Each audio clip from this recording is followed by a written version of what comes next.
आज कांग्रेस पार्टी ने अपनी बैठक में जो वंदे मातरम को लेकर प्रस्ताव पारित किया है वो अत्यंत ही निंदनीय है।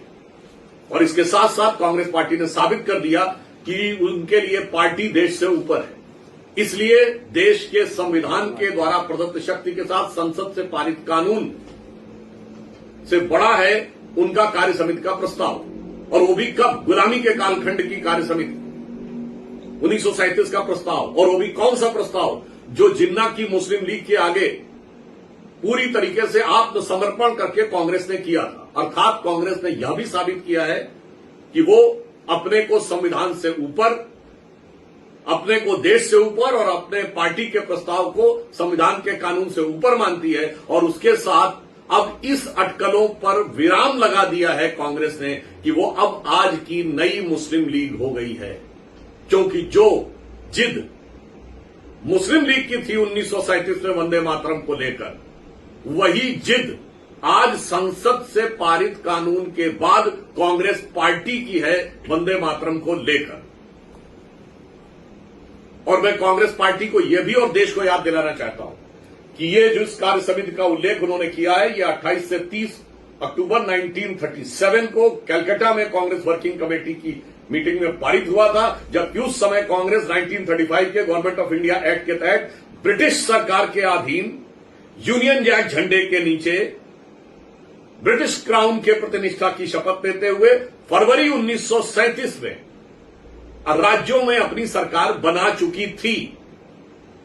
अर्थात गुलामी के कालखंड में अंग्रेजों के प्रतिनिष्ठा की शपथ लेकर मुस्लिम लीग के आगे घुटने टेक कर जिस प्रस्ताव को पारित किया, उसको स्वतंत्र भारत में आकर उसके लिए अड़ना अत्यंत ही दुर्भाग्यपूर्ण और कांग्रेस की देश के प्रति निष्ठा और संविधान के प्रति निष्ठा पर एक प्रश्न चिन्ह है। और साथ ही मैं कांग्रेस को यह भी याद दिलाना चाहता हूं कि इस कार्य समिति के प्रस्ताव के लिए नेहरू जी ने जिन्ना को लेटर लिखा 6 अप्रैल 1938 को, जो selected works of Jawaharlal Nehru series 1 volume 8 page number 230 से 39 के बीच में प्रकाशित हुआ है, जिसमें उन्होंने सिर्फ ये नहीं लिखा, उसी में बिंदु क्रमांक 9 पे वो जानकारी दे रहे हैं कि कांग्रेस कार्य समिति ने वंदे मातरम को छोड़ दिया है। फिर विस्तार दे रहे हैं कि जिन अंशों से आपको समस्या है वो हम छोड़ रहे हैं, मगर इसी में याद दिलाना चाहता हूं, इसी में वो ये भी लिख रहे हैं बिंदु क्रमांक 12 के ऊपर कि भारत के तिरंगे के साथ साथ हमने जो एडॉप्ट किया तिरंगे के साथ साथ मुस्लिम लीग के झंडे को भी समान